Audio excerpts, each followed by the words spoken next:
आज़ादी इतना मत दी बाबूजी, घरवा भारत हो जाई।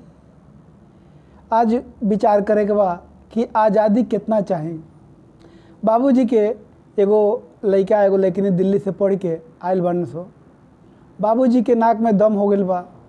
सोचता ने कि आज़ादी ढेर दिहल गलती हो गइल कि ढेर पढ़ाल गलती हो गइल।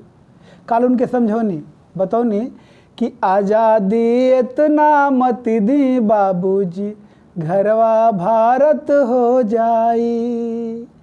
सपना चूर चूर हो जाई, जहर के घूट ना पियल जाई, जियल सासत हो जाई। आज़ादी इतना मत दी बाबूजी, घरवा भारत हो जाई।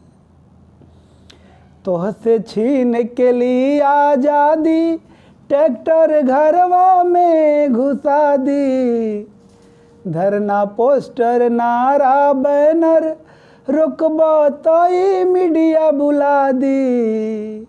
और अगला योजना का बा कि पूरा गांव के रास्ता रुकी, माइक कैमरा चैनल जुटी।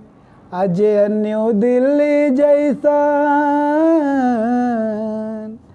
जे न्यू दिल्ली जैसन तोहर हालत हो जाई। आज़ादी इतना मत दी बाबूजी, घरवा भारत हो जाई। हालांकि बाबूजी ऐसा सोचले ना रहने।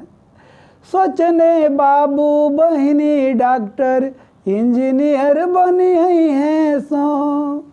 ई ना जनले हाथ तिरंगा संविधान ले आई हैं सो। टुकड़ा लगई हैं सो।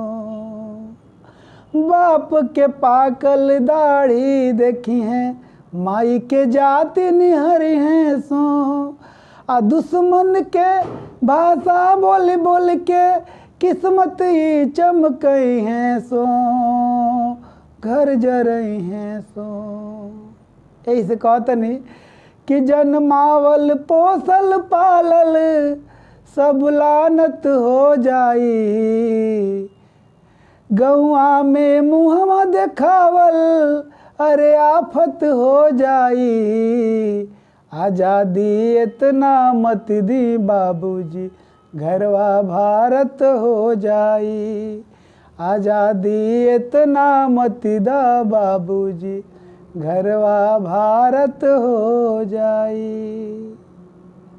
अगर अच्छा लगल तो सब्सक्राइब करब सवे और चैनल के लाइक करी सवे, मनोबल बढ़ावे खातिर।